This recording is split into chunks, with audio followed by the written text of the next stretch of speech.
Latest updates ఎప్పటికప్పుడు పొందడానికి big TV WhatsApp channel follow అవ్వండి. లింక్ డిస్క్రిప్షన్ లో ఉంది. చలికాలంలో పెద్దలతో పాటు చిన్న పిల్లలు కూడా జబ్బుల బారిన పడుతుంటారు. వారు అసలు దేని వల్ల జబ్బున బారిన పడతారు, అసలు ఏ విధమైనటువంటి చర్యలు తీసుకోవాలి, ఏ విధమైనటువంటి ఆహార నియమాలను పాటించి పిల్లల్ని జాగ్రత్తగా కాపాడాలనేది ప్రస్తుతం మనతో పాటు మెడికవర్ హాస్పిటల్స్ మన పీడియాట్రిషియన్ అయిన జనార్దన్ గారు ఉన్నారు. వారిని అడిగి తెలుసుకుందాం. నమస్తే సార్. సార్, జనరల్గా చిన్న పిల్లల్లో మనకి కనిపించే రెస్పిరేటరీ ప్రాబ్లమ్స్ ఏంటి? చిన్నపిల్లల్లో రెస్పిరేటరీ ప్రాబ్లమ్స్ అంటే మెయిన్గా కామన్ కోల్డ్ ఉంటుందండి. రెండోది ఫ్లూ అనే ఇన్ఫెక్షన్ వల్ల వచ్చే ఫ్లూ సిమ్టమ్స్ ఉంటాయి. At the same time pneumonia risk కూడా ఉంటుంది. సో కామన్ కోల్డ్ అంటే జనరల్గా నోస్ బ్లాక్, నాయిజీ బ్రీతింగ్, కొంచెం కాఫ్ కూడా వస్తుంది, కొన్నిసార్లు లో గ్రేడ్ ఫీవర్ కూడా ఉండొచ్చు. సో జనరల్గా కామన్ కోల్డ్ అంటే మనం జనరల్గా వైరస్ ఇన్ఫెక్షన్స్ వల్లే వస్తుంటాయి. డిఫరెంట్ వైరసెస్ వల్ల మనకి కామన్ కోల్డ్ అనేది వస్తుంది. జనరల్గా rhino virus, RSV virus, influenza virus, and again metapneumo virus, adeno virus, EB virus, ఇట్లా కొన్ని వైరస్ల వల్ల జనరల్గా ఏంటంటే మనకి కోల్డ్ అనేది వస్తుంది. సో కోల్డ్ ఏంటంటే వచ్చినప్పుడు ఒక 3 to 5 days బాగా రన్నింగ్ నోస్ ఉండడం, నోస్ బ్లాక్ అవ్వడం, మ్యూకాయిడ్ డిశ్చార్జ్ ఉండడం ఇట్లా ఉంటుంది. తర్వాత స్లోగా 5th day తర్వాత నుంచి సిమ్టమ్స్ బెటర్ అవుతూ ఉంటాయి. ఫీవర్ కూడా ఇనిషియల్గా 1-2 days ఉండొచ్చు, తర్వాత ఫీవర్ కూడా రిలీవ్ అవుతుంది. సో కొంతమందికి మాత్రమే అది లంగ్స్లోకి స్ప్రెడ్ అయ్యి, చాలా తక్కువ పర్సెంటేజ్ లంగ్స్లోకి స్ప్రెడ్ అయ్యి బ్రీతింగ్ ప్రాబ్లం రావడం, ఆయాసన రావడం, హై గ్రేడ్ ఫీవర్స్ రన్ రావడం, తర్వాత బ్రీతింగ్ తీసుకుని ఇబ్బంది పడ్డం, కొన్నిసార్లు రేర్గా ఆక్సిజన్ అవసరం పడ్డం, ఇట్లాంటి కండిషన్స్ ఉంటాయి చిన్నపిల్లల్లో కోల్డ్ వల్ల. సో సేమ్ అదే వైరస్ వల్ల కూడా కొన్నిసార్లు సివియర్గా రావచ్చు, at the same time just simple కోల్డ్లా కూడా ఆగిపోవచ్చు. ఇంకా అదే సేమ్ టైం ఫ్లూ అనుకోండి. ఫ్లూ అంటే ఇన్ఫ్లుయెన్జా ఏ, ఇన్ఫ్లుయెన్జా బి ఇట్లా వైరస్ వల్ల వస్తుంది. యాక్చువల్గా ఫ్లూ అనేది కామన్ కోల్డ్ నుంచి మనం ఫ్లూని ఎలా డిఫరెన్షియేట్ చేయాలంటే, బేసికల్గా కామన్ కోల్డ్ ఏంటంటే just low grade fever, cold, nose block మాత్రమే ఉంటుంది. అదే మనకి ఫ్లూ వచ్చినప్పుడు బాగా హై గ్రేడ్ ఫీవర్స్ రన్ అవుతాయి, 102, 103, బాగా డల్ ఉంటారు, ఇంటేక్ తగ్గిపోతుంది, తర్వాత సమ్టైమ్స్ బ్రీతింగ్ ప్రాబ్లం బాగా పెరిగిపోయి ఆయాసం రావడం, ఎగుపిర్లా రావడం, బాగా టాక్సిక్ లుక్ ఉంటారు. సో వీళ్ళలో ఏంటంటే ఫీవర్ 5 days, కొన్నిసార్లు 7 days కూడా రన్ అయ్యే ఛాన్స్ ఉంటుంది. డెఫినెట్గా సిక్ ఉన్న వాళ్ళకి అడ్మిషన్ అవసరం కూడా ఎక్కువ ఛాన్స్ ఉంటుంది ఫ్లూ, ఎందుకంటే ఆయాసం ఉంటుంది, బ్రీతింగ్ ప్రాబ్లం ఉంటుంది, తర్వాత ఆక్సిజన్ అవసరం పడుతుంది, తర్వాత ఇంటేక్ కూడా తగ్గిపోతుంది కాబట్టి ఫ్లూయిడ్స్ పెట్టాల్సిన అవసరం రావచ్చు. సో వీళ్ళలో ఏంటంటే డెఫినెట్గా హాస్పిటల్ అడ్మిషన్ అవసరం చాలా ఎక్కువగా ఉంటుంది ఫ్లూలో. At the same time pneumonia అనేది ఏంటంటే one of the leading cause for death in children, especially below 5 years. So India లాంటి కంట్రీస్, అగైన్ ఆఫ్రికా లాంటి కంట్రీస్లో ఈ డెత్ పర్సంటేజ్ అనేది చాలా ఎక్కువ ఉంటుంది బికాజ్ ఆఫ్ నిమోనియా. ఎందుకు అంటే పాపులేషన్ వల్ల కావచ్చు, over crowded population, healthy nutrition లేకపోవడం వల్ల కానీ, లేదు అంటే ఒకరి నుంచి ఒకరికి ఈజీగా స్ప్రెడ్ అయ్యేదానికి ఛాన్స్ ఎక్కువ ఉంటుంది మన క్లైమాటిక్ కండిషన్స్లో. సో అందువల్ల ఏంటంటే నిమోనియా అనేది చాలా ఎక్కువ ప్రివలెంట్గా ఉంటుంది ఇండియాలో. సో దీనికి ప్రాపర్లీ ఎర్లీ డయాగ్నోస్ చేసి ట్రీట్మెంట్ చేయకపోతే డెత్ రిస్క్ కూడా చాలా ఎక్కువ ఉంటుంది. సో నిమోనియా అంటే అగైన్ ఇట్ కెన్ బి అంటే వైరస్ వల్ల రావచ్చు, బ్యాక్టీరియా వల్ల రావచ్చు, టీబీ, ట్యూబర్క్లోసిస్ బ్యాక్టీరియా వల్ల రావచ్చు, ఫంగల్ ఇన్ఫెక్షన్ వల్ల కూడా రావచ్చు. వైరస్ అంటే అగైన్ మనం ఇందాక చెప్పినట్టు చాలా వైరస్ల వల్ల నిమోనియా వస్తుంది. Rhino virus, adeno virus, EB virus, influenza virus, metapneumo virus, boca virus, corona virus, ఇట్లా సో మెనీ వైరస్ల వల్ల కూడా నిమోనియా వస్తుంది. దాన్ని వైరల్ నిమోనియా అంటాం. At the same time bacterial pneumonia ఉంటుంది. బ్యాక్టీరియల్ నిమోనియా అంటే ఇది కొంచెం streptococcus pneumonia, staphylococcus pneumonia, moraxella, ఇట్లా కొన్ని చాలా బ్యాక్టీరియాస్ ఉంటాయి, క్లెబ్సియల్లా, సూడో, వీటి వల్ల వచ్చే వాటిని బ్యాక్టీరియల్ నిమోనియా అంటాం. అదే ఫంగల్ అంటే ఫంగల్ ఇన్ఫెక్షన్ వల్ల వస్తుంది నిమోనియా.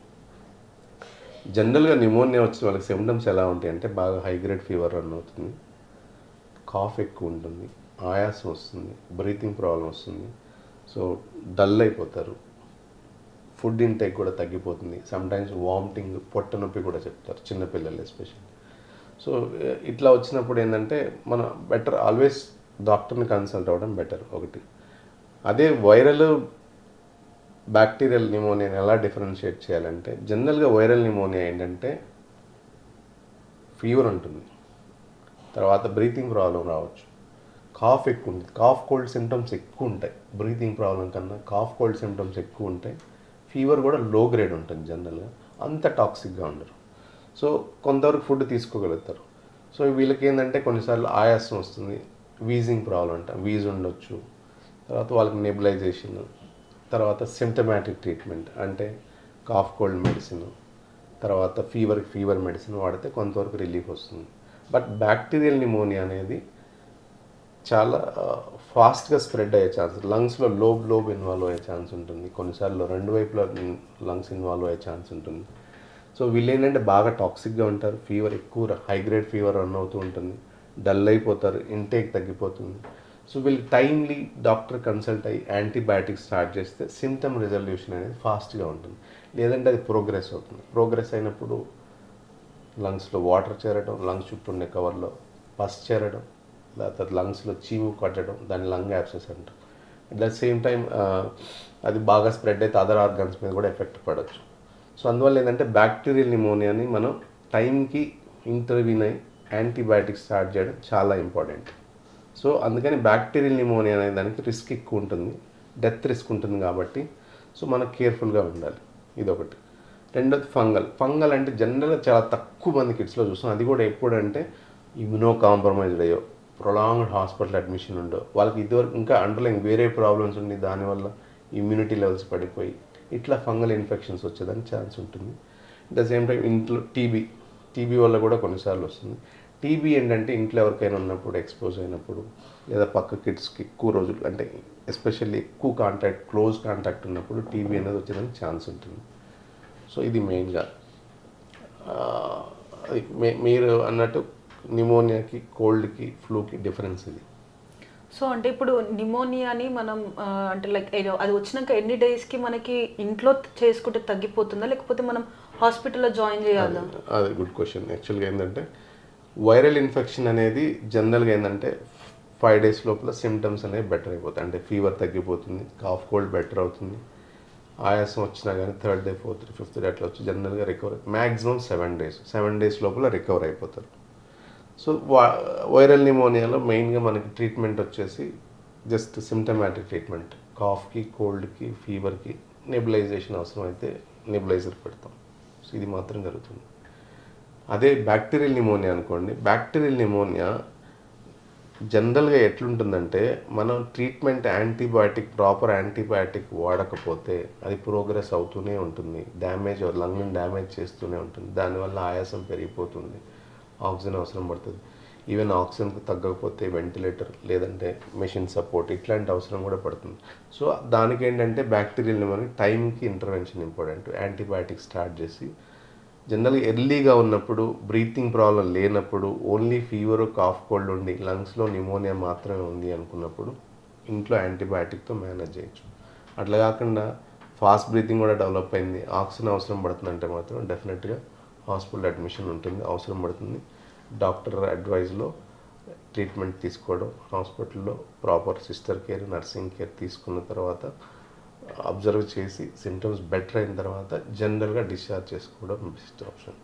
ఎందుకంటే దీనికి కాంప్లికేషన్స్ ఎక్కువ ఉంటాయి బ్యాక్టీరియల్ నిమోనియాకి. ఈ బ్యాక్టీరియల్ నిమోనియా జనరల్గా ఏంటంటే ఫీవర్ సబ్సైడ్ అయ్యాక కూడా కొన్నిసార్లు 1 week అట్లా యాంటీబయాటిక్ వాడాల్సిన అవసరం పడుతుంది. ఎందుకంటే లంగ్స్లోని ఇన్ఫెక్షన్ పార్ట్ అంతా క్లియర్ అవడానికి. ఫంగల్ ఇన్ఫెక్షన్ అనేది severe infection at the same time, దానికి కొన్నిసార్లు 3 weeks కూడా మనకి యాంటీబయాటిక్ అవసరం పడుతుంది. ఫంగల్ ఇన్ఫెక్షన్ అనేది జనరల్గా కామన్గా మనం చూడం, ఎందుకంటే ఓన్లీ ఇమ్యూనో కాంప్రమైజ్డ్ లేదా అండర్లైన్ వేరే ఇష్యూస్తో ఇబ్బంది పడుతున్న వాళ్ళకి మాత్రం వచ్చే ఛాన్స్ ఎక్కువ ఉంటుంది. సో అంటే ఇప్పుడు స్కూల్లో పిల్లలు తోటి ఫ్రెండ్స్తో ఫుడ్ షేరింగ్ కానీ వాటర్ షేరింగ్ కానీ జరుగుతూ ఉంటుంది. సో ఇప్పుడు ఎవరికైనా నిమోనియా ఉంటే అలా చేయడం వల్ల నిమోనియా వీళ్ళకి కూడా వచ్చే ఛాన్సెస్ ఉంటుందండి. జనరల్గా నిమోనియా అనేది కాంటాక్ట్ ద్వారానే స్ప్రెడ్ అవుతుంది. ఎట్లా అంటే ఫర్ ఎగ్జాంపుల్ మీరు స్నీజ్ చేస్తారు, ఇక్కడ సర్ఫేస్ మీద బ్యాక్టీరియా లేదా వైరస్ ఉంది, మనం టచ్ చేసి నోస్ దగ్గర, మౌత్ దగ్గర పెట్టుకోవడం వల్ల అది వైరస్ మనకు కూడా ట్రాన్స్మిట్ అవుతుంది. హ్యాండ్స్ టచ్ లేకపోతే సర్ఫేస్ టచ్ కానీ ఇట్లా ఎయిర్ బార్న్, మీరు స్నీజ్ చేశారు, ఎయిర్లో బ్యాక్టీరియా ఉంటుంది, వైరస్ ఉంటుంది, దాన్ని మనం పీల్చుకోవడం వల్ల అది పక్క కిడ్స్ కూడా వచ్చే ఛాన్స్ ఉంటుంది. సో అందువల్ల ఏంటంటే ఇది కమ్యూనికబుల్ డిసీజ్ నిమోనియా అనేది. సో ఒకరి నుంచి ఒకరికి స్ప్రెడ్ అయ్యేదానికి ఛాన్స్ ఉంది. ఎస్పెషల్లీ వైరల్ ఇన్ఫెక్షన్స్ చాలా ఫాస్ట్గా స్ప్రెడ్ అవుతాయి. ఎందుకంటే మీరు ఇంట్లో వినే ఉంటారు చాలామంది, ఒక ఇంట్లో మదర్ కోల్డ్ కాఫ్ స్టార్ట్ అయితే తర్వాత అట్ ద సేమ్ 2 డేస్లో ఫాదర్కో లేకపోతే కిడ్స్కో రావడం చూస్తాం. అది ఎందుకంటే ఒకరి నుంచి ఒకరికి ఎయిర్ బోన్ కానీ లేకపోతే ఎవరికైతే కాఫ్ కోల్డ్ ఉందో వాళ్ళు మౌత్ దగ్గర నోస్ దగ్గర ఫింగర్స్ టచ్ చేయడం, ఆ ఫింగర్స్ వచ్చి ఇంకొక పేస్ దగ్గర టచ్ చేయడం, అట్లా చేయడం వల్ల ఈజీ, లేదా వాళ్ళు వాడిన ఏమైనా టవల్స్ కానీ ఏమైనా షీట్స్ కానీ సేమ్ వీళ్ళు వాడడం వల్ల అట్లా స్ప్రెడ్ అయ్యే ఛాన్స్ ఎక్కువ ఉంటుంది. సో అంటే ఇప్పుడు ఈ చిన్నపిల్లలకి మనం బేసిక్గా ఇలాంటి సీజనల్ డిసీజెస్ రాకుండా ఉండడానికి ఎలాంటి ఫుడ్ ప్రొవైడ్ చేయాలి? అంటే ఫుడ్తో పాటు కొన్ని ప్రికాషన్స్ కూడా తీసుకోవాలండి. మెయిన్లీ ఎస్పెషల్లీ నిమోనియా రాకుండా ఉండడానికి మన వ్యాక్సిన్ ఇంపార్టెంట్, చాలా చాలా ఇంపార్టెంట్. మనకి ఇప్పుడు చాలా వ్యాక్సిన్స్ అవైలబుల్ ఉన్నాయి. వైరస్ రిలేటెడ్ ఫ్లూ వ్యాక్సిన్ మనం సీజనల్గా ఇయర్లీ వన్స్ తీసుకోవచ్చు. సో అది 6 years వరకు. ఎందుకు అంటే ఆ ఫ్లూ వల్ల మనం చూసాం pneumonia, fast breathing difficulty, hospital admission అవసరం, ఇట్లాంటి రిస్క్లు ఉంటాయి. కాబట్టి ఆ ఫ్లూ వ్యాక్సిన్ తీసుకోవడం వల్ల ఆ సిమ్టమ్స్ అనేవి జనరల్గా అంత సివియర్గా రావు, వచ్చిన చాలా మైల్డ్గా ఉంటాయి. So flu vaccine protection. తర్వాత MMR అని ఉంటుంది, మీజిల్స్ మమ్స్ రుబెల్లా, అది కూడా మనకి ప్రొటెక్షన్ ఇస్తుంది నిమోనియా రాకుండా. వ్యారిసెల్లా అంటే దాన్ని ఏమంటారు, అమ్మవారు అంటాం కదా తెలుగులో, అమ్మవారు వ్యాక్సిన్ తీసుకోవడం వల్ల కూడా మనకేంటంటే ఆ నిమోనియా రిస్క్ అనేది తగ్గిపోతుంది. చికెన్ పాక్స్ రాకుండా. At the same time pneumococcal vaccine అంటుంది. అంటే మనం ఏదైతే అనుకున్నామో లంగ్స్లో కామన్గా నిమోనియా, సివియర్ నిమోనియా వచ్చేది న్యూమోకోకస్ అనే బ్యాక్టీరియా వల్ల, స్టాఫిలోకోకస్ అనే బ్యాక్టీరియా వల్ల. సో దీనికి ప్రొటెక్షన్గా మనం న్యూమోకోకస్ అనే వ్యాక్సిన్ వేస్తున్నాం. PCV13 అంటాం, PCV10 అంటాం. అంటే 13 types ఆఫ్ బ్యాక్టీరియాకి అగెన్స్ట్గా ప్రొటెక్షన్ చేస్తుంది. సో ఇవి తీసుకోండి. జనరల్ ఇవేంటంటే మనం 1.5 months అప్పుడు, 2.5 months అప్పుడు, 3.5 months అప్పుడు, అగైన్ 15 months అప్పుడు మనం ఏంటంటే వ్యాక్సిన్స్ ఇస్తాం కిడ్స్కి. ఈ వ్యాక్సిన్ ఇవ్వడం వల్ల ఏమవుతుందంటే లంగ్స్లో నిమోనియా అనేది రాకుండా తగ్గించవచ్చు. రిస్క్ అనేది చాలా వరకు తగ్గిపోతుంది. ఒక 75% రిస్క్ అనేది తగ్గిపోతుంది ఒకటి. రెండోది, బాగా కొంతమందికి ఆస్మా ఉంటుంది, లేదా underline chronic problems, heart problem, లంగ్స్లో వేరే ఇష్యూస్ ఉంటాయి, సికెల్ సెల్ అనీమియా, ఇట్లాంటి డిసీజ్ ఉన్న వాళ్ళకి న్యూమోకోకల్ కాంజుగేట్ వ్యాక్సిన్ అంటారు, పాలిసాకరైడ్ వ్యాక్సిన్, PS23 అని, అది వేయడం వల్ల ఏంటంటే ఆ న్యూమోనియా రిస్క్ కూడా తగ్గుతుంది.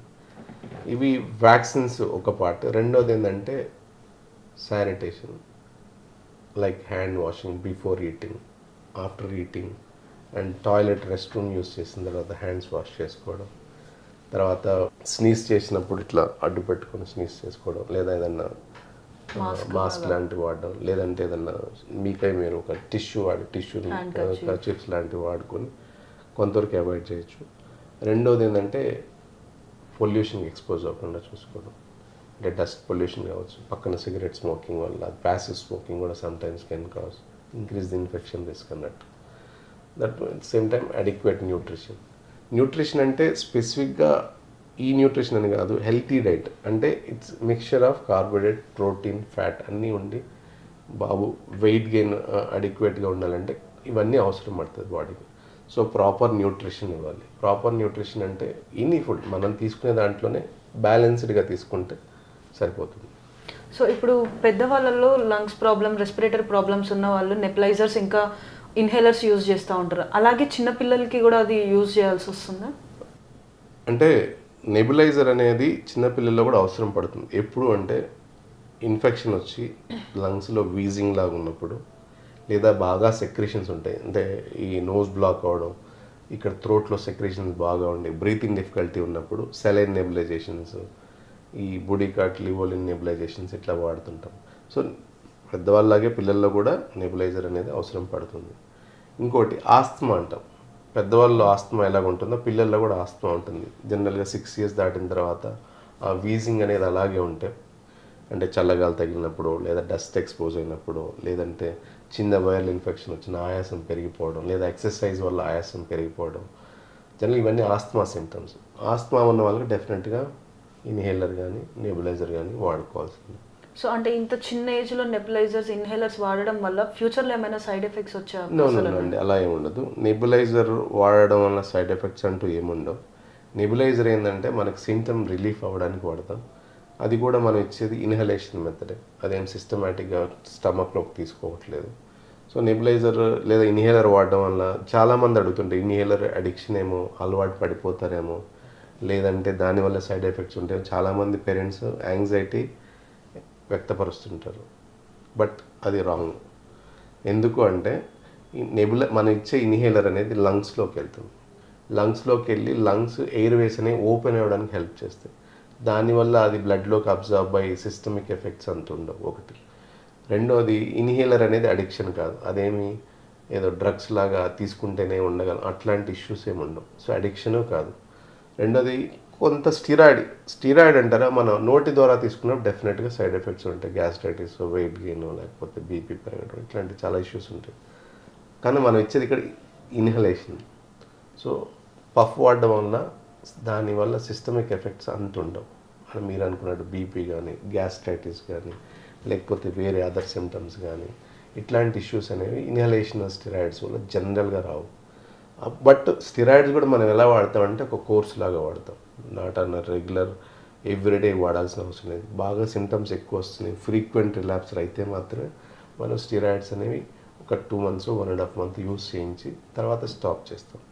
సిమ్టమ్స్ ఉన్నప్పుడు మాత్రమే లివోలిన్ కానీ లేదా సెలైన్ నెబులేషన్స్ కానీ అడ్వైస్ చేస్తాం. సో అంటే ఇప్పుడు చిన్నపిల్లల్లో ఈ కామన్ కోల్డ్ కానీ ఫ్లూ కానీ అది ఎక్కువ కాలం ఉన్నందువలన అది ఎలర్జీస్గా మారే అవకాశాలు ఏమైనా ఉన్నాయా? జనరల్గా అట్లేం ఉండదండి. ఎలర్జీ అనేది it's altogether different concept. Infection వల్ల ఎలర్జీ జనరల్గా ట్రిగ్గర్ అవ్వదు, అది రేర్ కండిషన్స్. కొన్నిసార్లు ఇన్ఫెక్షన్ రిపీటెడ్గా వచ్చినప్పుడు అట్లేమన్నా కొన్ని ఉంటాయి, అలర్జీ, ఫంగల్ అలర్జీస్ ఇట్లాంటివి ఉంటాయి. కానీ బట్ అలర్జీ ఇట్ సెల్ఫ్ ఏంటంటే బాడీ ఇమ్యూన్ మెకానిజం.